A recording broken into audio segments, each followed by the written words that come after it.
할렐루야. 오늘도 하나님 우리 함께 하시는 복되고 좋은 날입니다. 평강의 주께서 친히 때마다 일마다 여러분에게 평강 주시기를 간절히 축원합니다. 우리 옆에 있는 성도님도 함께 축복하십시다. 사랑하는 자여, 영혼이 잘 되고 범사가 잘 되고 강건할지어다. 아멘. 우리 하나님 앞에 영광의 박수를 올려드립시다. 아멘. 한 주간도 평안하게 잘 지내셨어요? 예.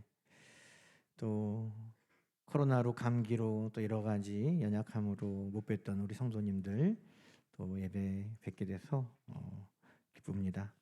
올 한 해 우리가 새 노래로 하나님을 늘 찬양하는 한 해가 되기를 축원합니다.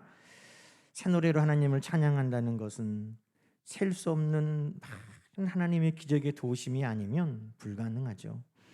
날마다 셀 수 없이 많은 하나님의 역사를 경험하고 그것이 우리의 노래가 되는 여러분 되기를 축원합니다. 또 우리가 새 노래로 찬양하기 위해서는 날마다 우리가 새로워지지 않고서는 불가능한 것입니다. 우리의 드리는 예배가 새롭고 우리의 말씀 보고 묵상하는 우리의 받은 은혜가 새롭고 우리가 하나님 앞에 기쁨과 감격이 새롭고 우리 하나님 앞에 회개하고 통회하며 또 사함받는 그 기쁨이 늘 우리에게 있고 여러분 늘 새 마음으로 우리 하나님을 예배하고 노래하는 여러분 되기를 축원합니다. 오늘은 우리 새로워짐에 대해서 우리가 더 집중해서 하나님 말씀을 함께 나누려고 합니다. 여러분 우리는 무슨 교단인가요? 크게 말하면 개신교죠. 개신교의 반대가 뭐나요? 카톨릭 교회, 그리고 카톨릭 교회에서 종교 개혁을 통해 나뉘어진 우리가 개신교라고 그럽니다. 개신교인데 기독교 하면 카톨릭 또 개신교 다 포함되는 말이에요. 기독교라는 말은 그리스도를 구주로 믿는 종교입니다. 그러니까 우리 개신교, 서방교회라고 하는 카톨릭, 그리고 동방교회라고 하는 정교회, 모든 교회들이 다 기독교 안에 들어가죠. 그리고 그 중에서 우리 이제 개신교인데 개신교 중에서도 우리는 교단이 장로교입니다. 장로교. 개신교에도 많은 교단들이 있어요. 특별히 장로교는 스코틀랜드에서 시작되었는데 이 장로교라고 하는 것은 장로님들이 교회를 치리한다. 그래서 장로교예요. 원탁의 기사 알죠? 영국에 보면 원탁의 기사가 있잖아요. 그런 것처럼 교회는 설교를 겸하여 하는 장로인 목사, 그리고 정치 치리를 하는 장로님들. 그래서 장로님들이 이 교회를 다스린다 해서 장로교회입니다. 장로교하고 반대되는 정치 구조를 가진 개신교단이 감리교예요. 감리교는 감독이 곧 교회, 감독이 교회를 치리합니다. 그래서 흔히 우리가 학교 다닐 때 그런 농담을 했어요. 목사를 할 거면 감리교회가 사고 장로를 할 거면 장로교회에서 해야 된다. 근데 우리는 어디 목사예요? 장로교 목사. 늘 겸손해야 된다 하는 거죠. 이게 이제 뭐 우리의 믿음에 따라 바뀌는 게 아니라 정치를 장로님 중심으로 하냐, 목사님 중심으로 하냐에 따라 나눠진 거예요. 그 중에서도 이제 우리는 대한예수교 장로회, 전남노회, 전남에 속해 있는 노회고요. 예수교 장로회도 여러 또 신앙의 여러 분파가 있는데 그 중에서 우리는 통합측이라고 하는 교단이 속해 있습니다. 자, 그런데 여러분 이 개신교라고 하는 어떤 교단이든지 어떤 파든지 간에 다 동일한 게 있어요. 이 개신교 안에 개신교라고 하는 이 순간 우리가 갖는 정통성이 있습니다. 그래서 영어에 보면 개신교를 일컫는 여러 가지 이야기들이 있는데 크게 첫 번째로 프로테스탄트 처치라고 그럽니다. 이 프로테스탄트라는 말 의미가 저항하다, 항거하다 하는 의미가 있거든요. 여러분, 우리 개신교회는 어떻게 시작됐습니까? 로마 카톨릭이 온 세상을 정복하고 다스리던 그때, 신성 로마 제국이 이 다스리던 그때 어느 누구도 거기에 대항할 수 없었어요. 정치적으로도 종교적으로도. 그런데 마틴 루터를 중심으로 해서 야, 이것은 올바르지 않다. 어떻게 면죄부를 통해서 구원을 받느냐? 어떻게 이런 말씀과 다른 복음을 전할 수가 있느냐? 우리는 그게 옳지 않다고 생각한다 하고 항거하고 저항해서 시작된 종교개혁. 그래서 우리를 개신교를 프로테스탄트 처치라고 합니다. 항거하는 교회, 대항하는 교회, 싸우는 교회입니다.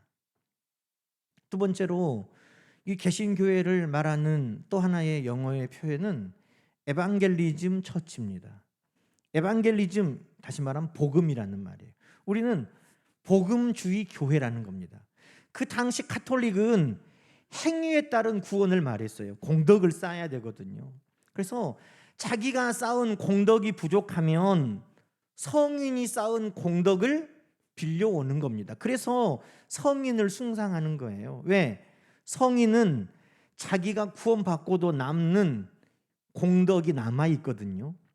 그래서 그 사람들에게 당신은 어차피 구원받고도 남은 큰 공덕을 순교를 통해 쌓았거나 선행을 통해 쌓았으니까 나머지 공덕을 우리를 좀 위해 주시오 해가지고 성인에게 비는 거예요.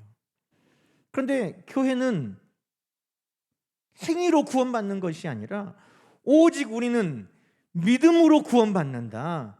오직 우리는 은혜로 구원받는다. 할렐루야. 그래서 우리는 복음주의 교회예요.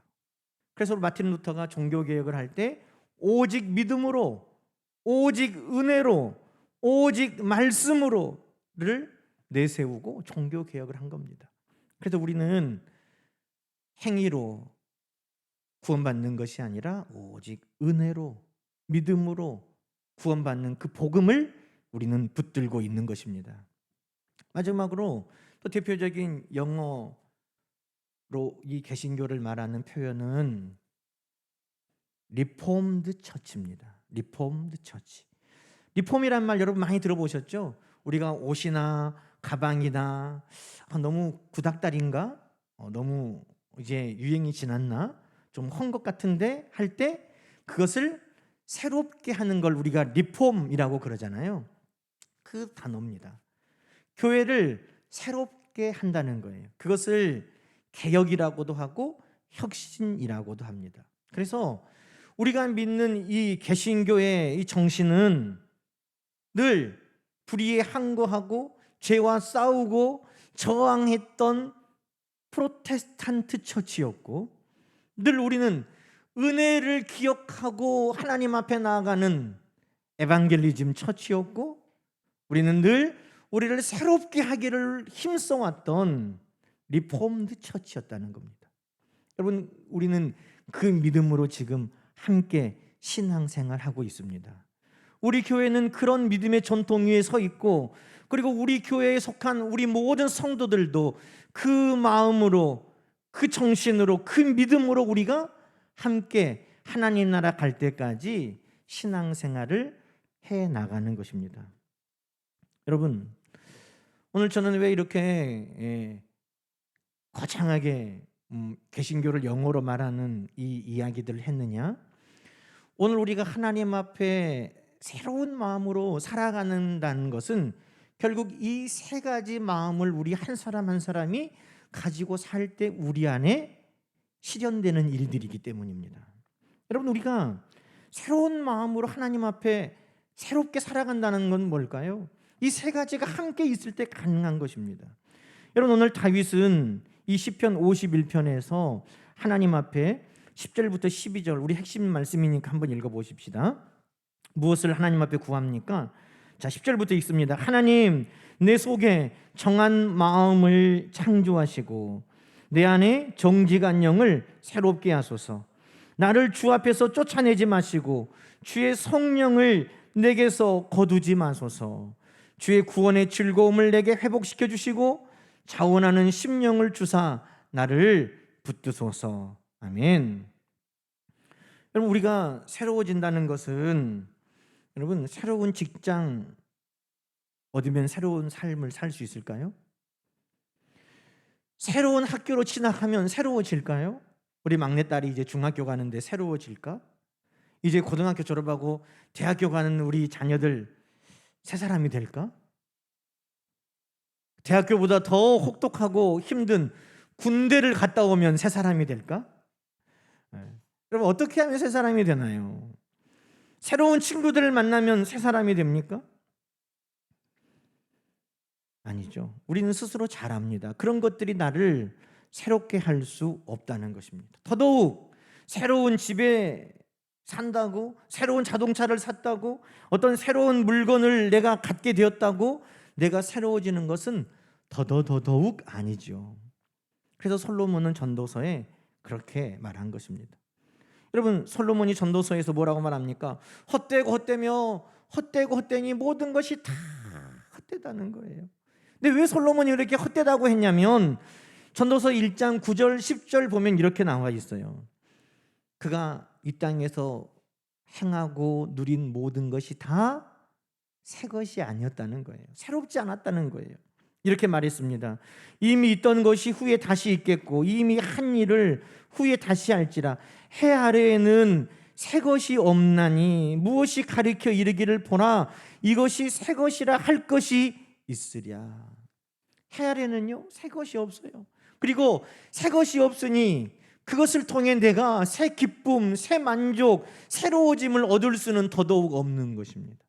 그래서 솔로몬은 산의 진미도 먹어보고 새로운 사람들도 만나고 새로운 종들, 새로운 아내들도 얻고 새로운 일, 포도원을 가꾸고 농장을 만들고 숲을 가꾸고 저수지를 파고 성을 쌓고 하는 새로운 일을 많이 하고 새로운 책, 새로운 지식, 새로운 학문을 다 경험해 봐도 그것이 새로운 것은 아니고 그것이 나를 더더욱 새롭게 할 수는 없더구나. 그래서 솔로몬이 헛되다고 한 것입니다. 여러분은 무엇이 여러분을 새롭게 한다고 생각하십니까? 무엇이 여러분을 새롭게 할 수 있습니까? 이것이 나를 새롭게 한다라고 하는 세상 것 어느 것도 우리를 새롭게 할 수 없습니다. 그것이 새로운 학문이든지 그것이 어떤 새로운 과학적인 풍조든지 어떤 새로운 물질이든지 어떤 것도 우리를 새롭게 할 수 없습니다. 여러분, 근본적으로 내 안에 있는 내가 변화되지 아니하면 나는 새로워질 수 없는 것입니다. 그러니 오늘 다윗이 하나님 앞에 새로워지기 원하면서 구한 것은 다른 것이 아니에요. 하나님, 내게 새로운 나라를 주십시오. 새로운 사람들을 주십시오. 새로운 무기를 주십시오. 아니었어요. 다윗이 새로워지기를 원하여 하나님 앞에 구한 것은 무엇이었습니까? 10절 하나님이여 내 속에 정한 마음, 깨끗한 마음을 주시고 하나님 내 안에 정직한 영을 새롭게 하여 주시옵소서. 이것이 우리를 새롭게 하기 때문입니다. 사랑하는 성도 여러분, 새로워지기를 원하십니까? 내가 새로운 좀 인생을 살기를 원합니까? 이전과는 좀 달라지고 싶습니까? 그러면 새로운 마음, 새 영을 통해 새로워지는 방법밖에 없다는 것을 우리는 기억해야 되는 것입니다. 그리고 그것을 우리에게 허락하시고 이루시는 분은 오직 우리의 마음을 새롭게 하시고 우리의 영을 새롭게 하시는 하나님뿐이신 것입니다. 여러분, 우리 하나님 안에 늘 새로워지는 은혜를 누리는 저와 여러분 되기를 주님의 이름으로 간절히 축원합니다. 자, 그런데 여러분, 하나님이 우리를 새롭게 하시기 원하시는데 새로워지려면 먼저 전제 조건이 있어요. 뭐냐 하면 내가 이대로는 살기 싫다는 것을 깨달아야 돼요. 여기 자각함이 있어야 돼요.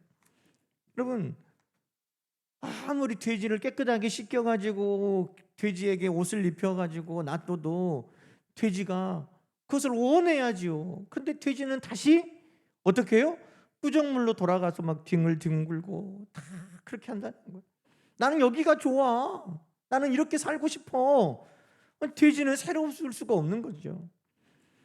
여러분, 하나님께서 오늘 우리에게 새로운 삶을 허락하여 주셨어도 그래도 오늘 우리가 예전이 나는 더 좋아, 세상적으로 사는 게 좋아, 죄 짓고 사는 게 좋아, 세상 재미가 더 좋아, 그러면 우리는 새로워지고자 하는 마음이 없는 거예요.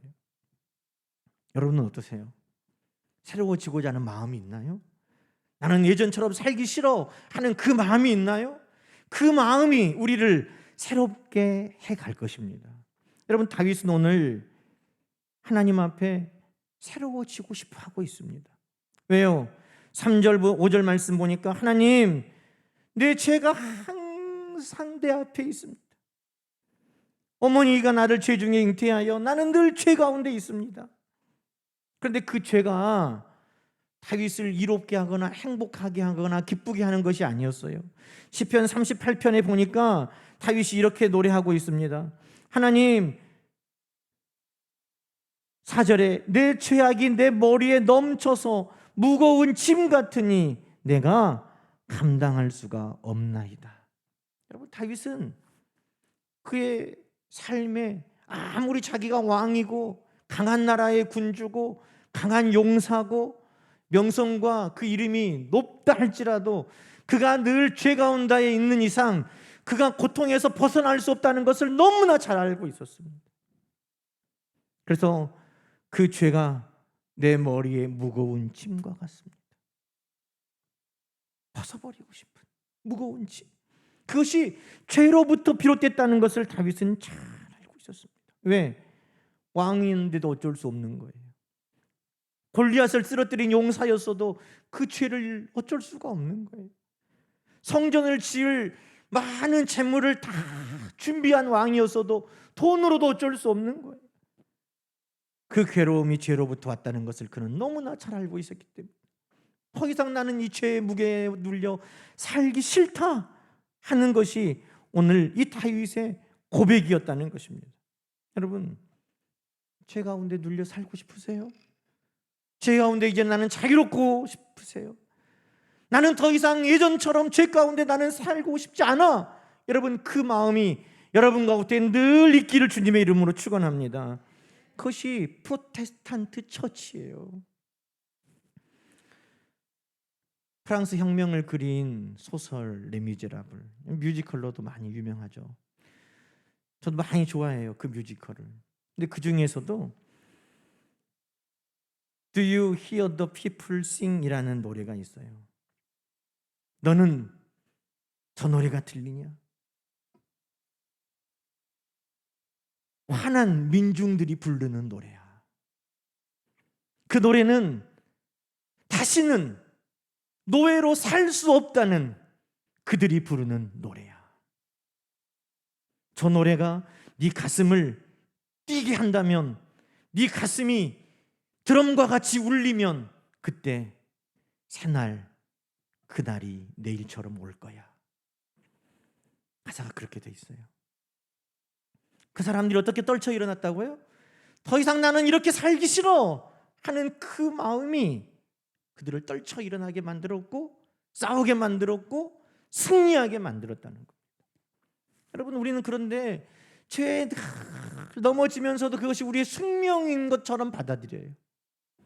또 죄를 짓고 아휴, 나는 약하지. 또 죄를 짓고 아휴, 또 넘어졌지. 그러나 여러분, 오늘 성령께서 여러분 안에 권면하시기를 원합니다.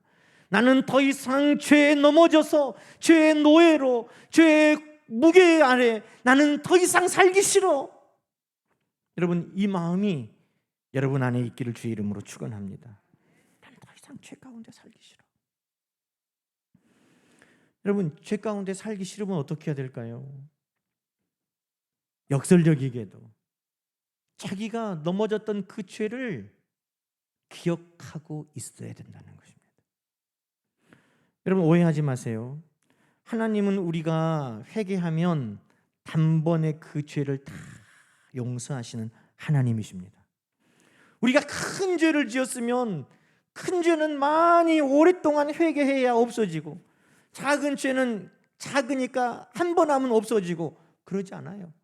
어떠한 죄라도 그 죄를 하나님은 단번에 다 용서해 주십니다. 왜냐하면 우리의 노력으로 그 죄를 씻는 것이 아니거든요.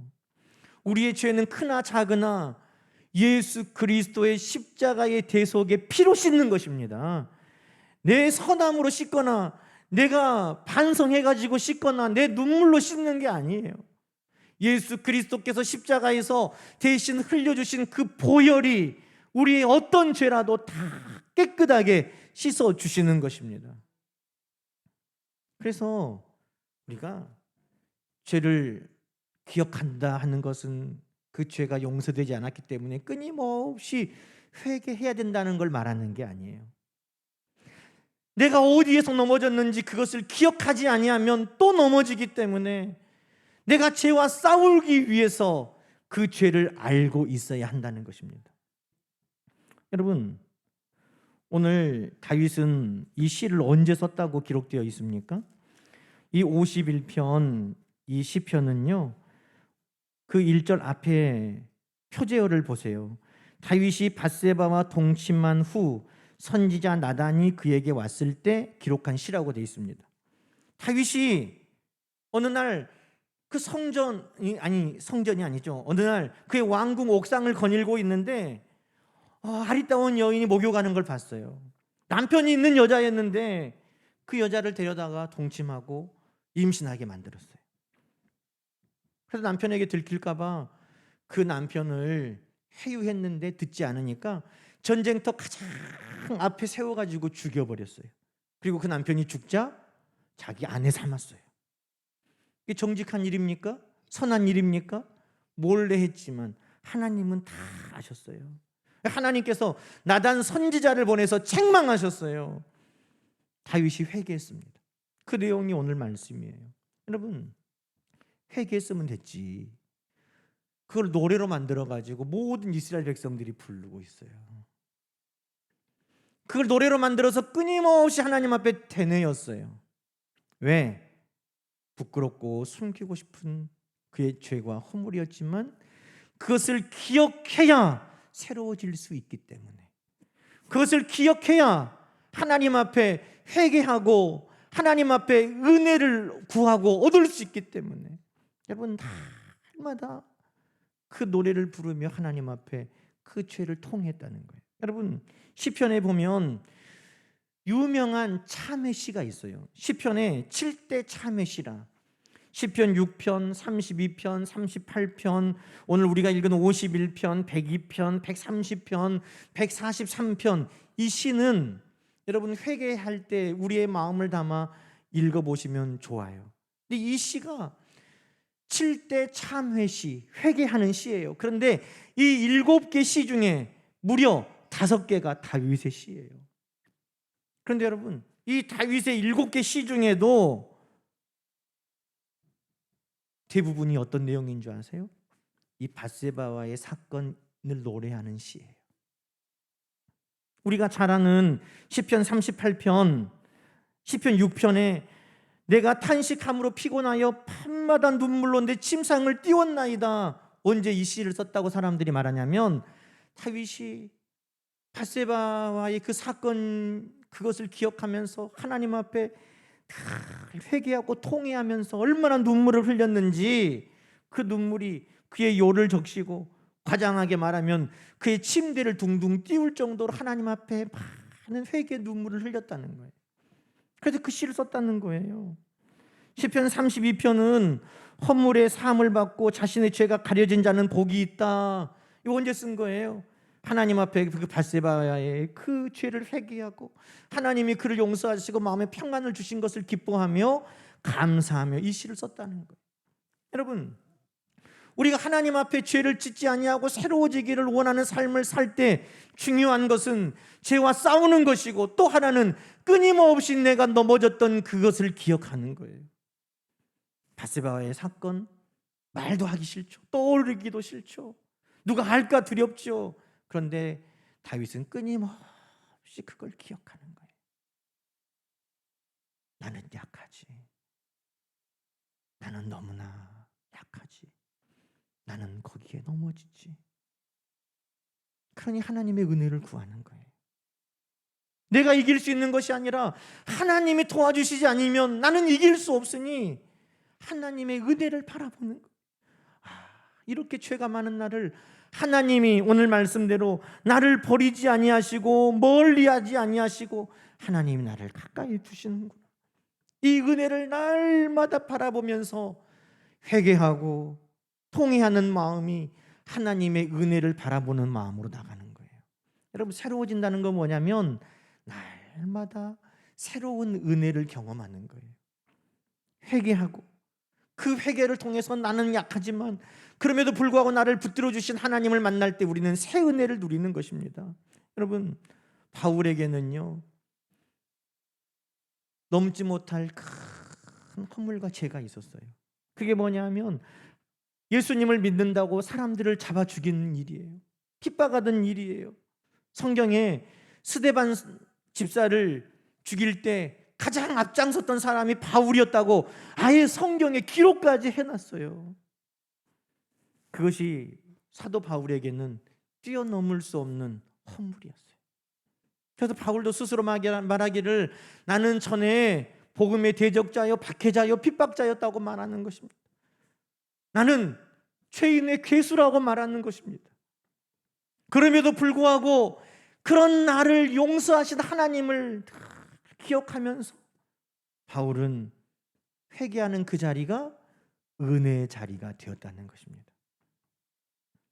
여러분, 베드로는 닭이 울기 전에 3번 네가 나를 부인하리라 했던 그 예수님의 말씀을 기억했어요.